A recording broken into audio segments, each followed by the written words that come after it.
George, thanks for stopping by. What shed do you belong to and how did you get to the men's shed? Well, I'm a member of the Woodcraft Guild Tasmania, which several years ago became affiliated with the men's sheds.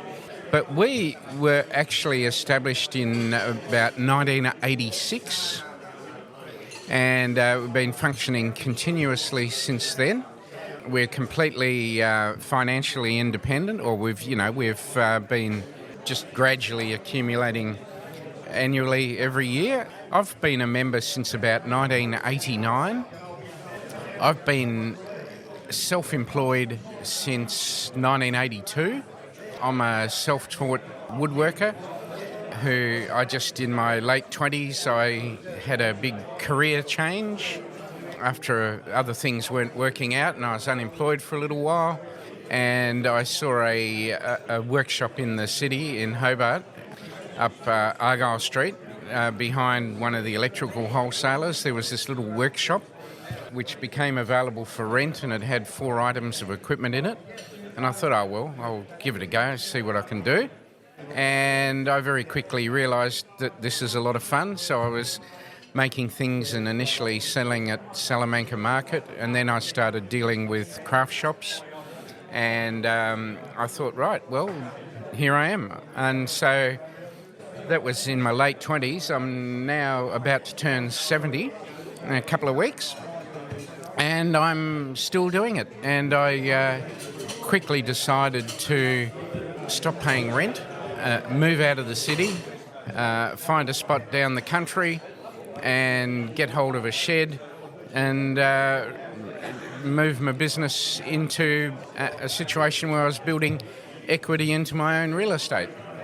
And what I actually did was I noticed a small piece of the family farm that our family used to operate up until the early 1960s, came onto the market, and I bought back part of the farm. And then I found this large steel shed that was at the back of the Cascade Brewery in 1992 that they wanted to get rid of.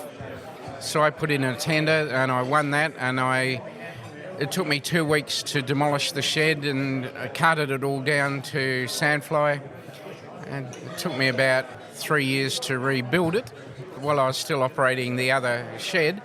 And so I've been in business ever since, and I've accumulated a lot of machinery and timber and picked up a few skills along the way, and I've been making furniture and craft shop products ever since.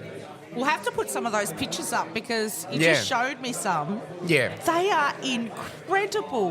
There's that piece with the wood, and it's got sand. Like, what's the... No, it's got kiln-formed glass. Yes. Down the middle of it, which was cast to the shape of the 2 internal facing wane edges. And so the glass is about 10 millimetres thick, and it's been fused and slumped onto a bed of sand with some brush marks in it, so it looks like flowing water. Yeah, they've been very successful. I've made a few of those. Coffee tables and dining tables for customers. One's in a house overlooking Sydney Harbour. One's in a house down near Port Arthur. Made several big coffee tables like that. But I've also made kitchen stools or bar stools. But I also make a lot of small products for craft shops. And a lot of those products have gone all over the world. Wow, and is this a skill that you share in the men's shed? Yeah, well, I really enjoy involvement with the men's shed, and I joined that group in 1989. So, and it's fabulous. And in our own shed, we've got quite a diversity of skill levels and experience levels, from complete beginners to people who have been woodworkers professionally all their lives, but everybody shares knowledge, and you never come away from a meeting without learning something new or different, and that's fantastic. Our shed has always had a focus on primarily wood turning, but we cover all facets of woodcraft, and back then there was quite an interest in learning skills and quite a few people who were making and selling things. And back then, the tourism industry was very focused on people wanting to buy a piece of Tasmanian woodcraft, and that's still the case. But the level of demonstrated skill and design and execution of product in Tasmania has always been very good. What about with Men's Health and the Men's Shed? Do you see a positive response? Oh, yes. I mean, we see people who we all know each other, and everyone gives encouragement to people who are going through hard times.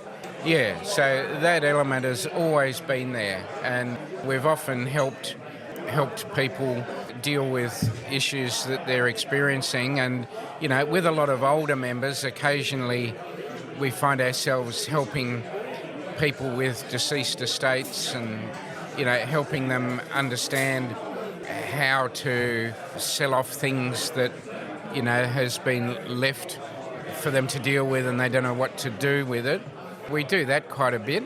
But yeah, it's always the case of, you know, we're aware of when anyone might be having health issues or some level of personal tragedy, and we see that, you know, there's always people that you can talk to, and that's a fantastic aspect of it.